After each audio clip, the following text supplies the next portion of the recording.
2026 Connecticut DMV Passenger Endorsement Test 2 20 questions and complete answers. Question 1. When checking the power steering fluid during a vehicle inspection, you will need to do each of the following except Option A. Show where the power steering fluid dipstick is located. Option B. Check for adequate power steering fluid. Option C. Ensure that the power steering level is above the refill mark. Option D. Ensure that the power steering fluid level is above the full mark. The correct answer is option D. Ensure that the power steering fluid level is above the full mark. Explanation. When checking the power steering fluid during the vehicle inspection test, you must be able to indicate where the power steering fluid dipstick is located and show that there is an adequate amount of power steering fluid in the engine compartment. The fluid level must be above the refill mark. Question 2. Bent lock rings. Option A are acceptable. Option B are not a concern in dry weather. Option C are dangerous. Option D can lengthen tire life. The correct answer is option C, are dangerous. Explanation. Mismatched, bent, or cracked lock rings are dangerous and should not be used. Question 3. When driving on a wet road, you should reduce your speed by Option A, about 1/2. Option B, about 1/3. Option C, about 1/4. The correct answer is option B, about 1/3. Explanation. Reduce your speed when traveling on surfaces that provide reduced traction. Reduce your speed by about 1/3 when driving on a wet road. Question 4. When stopping a manual transmission vehicle, you should Option A. Push the clutch in when the engine is close to idle. Option B. Push the clutch out when the engine is close to idle. Option C. Shift into neutral when the engine is close to idle. The correct answer is option A. Push the clutch in when the engine is close to idle. Explanation. When stopping, apply gradual pressure to the brake pedal and stop smoothly. If stopping a manual transmission vehicle, push the clutch in when the engine is close to idle. Question 5. A bus driver does not need to stop when approaching. Option A. A raised drawbridge. Option B. A streetcar crossing.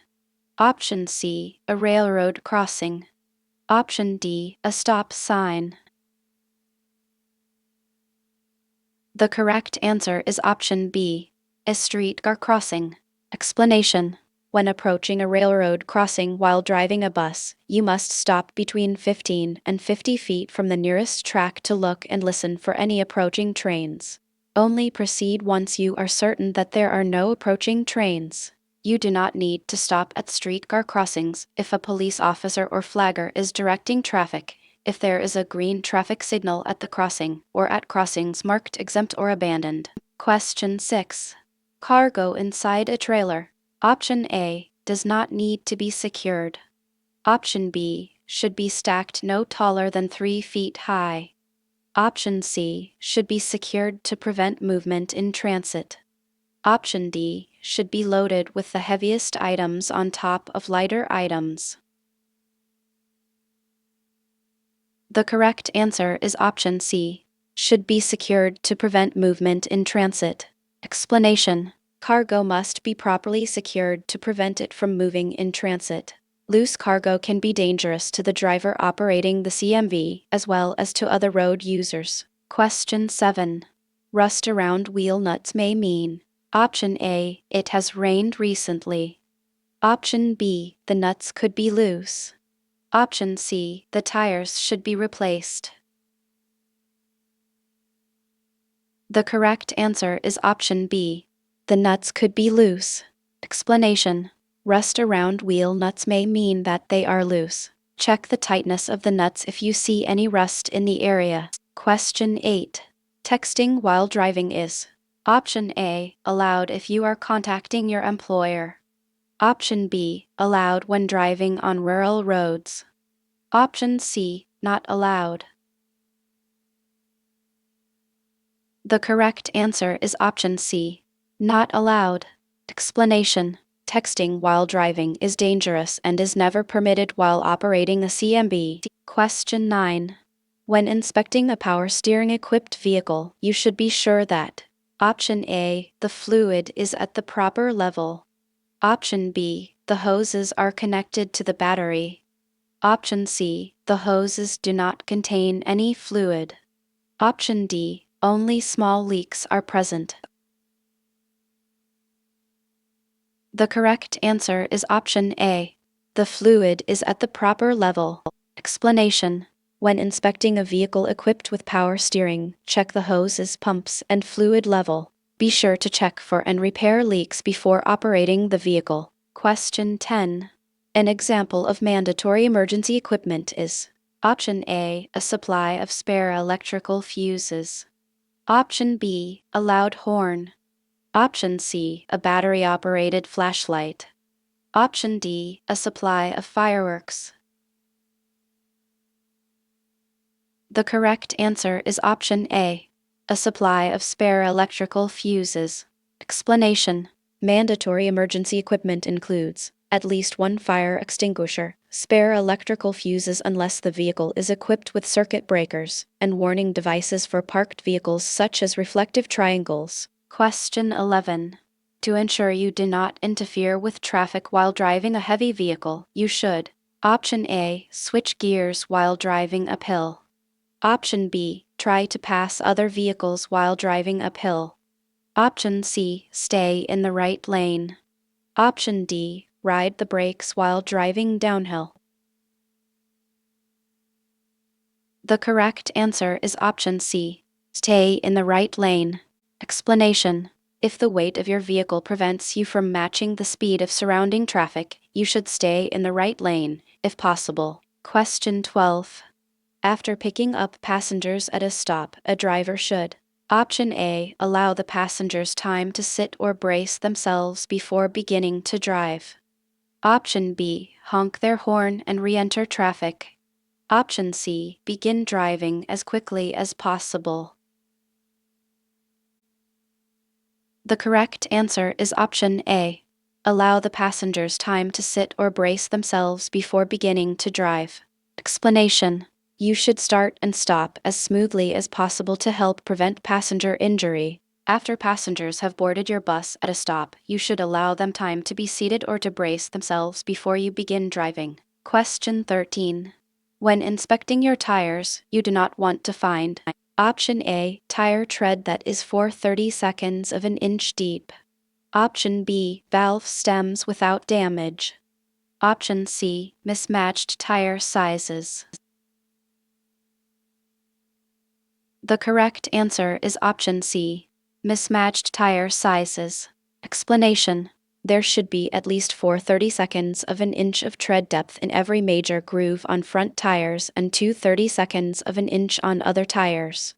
Valve stems should not be cut or cracked. Tire sizes should not be mismatched. Question 14.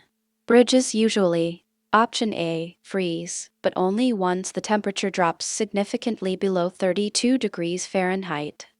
Option B, freeze after other road surfaces freeze.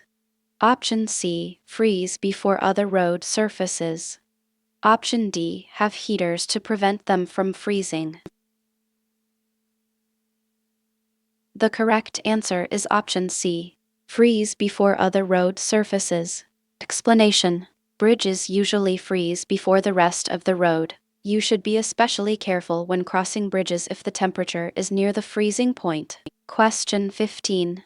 Suspension system defects may include all of the following except option A, cracked or broken spring hangers. Option B, missing or broken leaves. Option C, leaking shock absorbers. Option D, cracked lights. The correct answer is option D, cracked lights. Explanation. Defects to check for when inspecting your vehicle's suspension system include cracked or broken spring hangers, missing or broken leaves in a leaf spring, and leaking shock absorbers. If you spot any of these issues, be sure to have them repaired. Question 16. If feeling sleepy while driving, you should. Option A, press on and finish the trip. Option B, drive faster to arrive to your destination sooner. Option C, leave the road and take a nap. Option D, take an energy pill. The correct answer is option C, leave the road and take a nap. Explanation: if you begin to feel sleepy while driving, the only safe response is to stop driving and get some sleep. Attempting to fight off exhaustion is dangerous and a major cause of fatal crashes. Stimulants are not a safe solution because they may help keep you awake but will not make you more alert. Once stimulants wear off, you will be even more tired than you were originally. Question 17. What does the vehicle inspection report do? Option A, inform the motor carrier about problems that may need fixing. Option B, ensure that the vehicle is inspected regularly. Option C, keep people accountable for inspecting the vehicle. The correct answer is option A, inform the motor carrier about problems that may need fixing. Explanation: a vehicle inspection report keeps the carrier informed about any problems that need to be fixed. Question 18. Blocking cargo. Option A, should never be done. Option B, should only be done in poor weather. Option C, prevents cargo from moving. The correct answer is option C, prevents cargo from moving. Explanation: blocking is used to prevent cargo from sliding while in transit. Question 19. Which of the following is acceptable if found during a pre-trip inspection? Option A, tires of mismatched sizes. Option B, cracks in the tires. Option C, tires manufactured by different makers. The correct answer is option C, tires manufactured by different makers. Explanation: be sure to thoroughly inspect your tires before a trip. Tire sizes should not be mismatched, and tires should not be cut, cracked, or otherwise damaged in any way. Question 20. After a vehicle is started, the engine oil pressure should come up to normal. Option A, within seconds. Option B, within 5 minutes. Option C, within 3 minutes. Option D, after 5 minutes. The correct answer is option A, within seconds. Explanation: after a vehicle's engine is started, the engine's oil pressure should rise to its normal level within seconds. Do not drive a vehicle with oil pressure that is too low.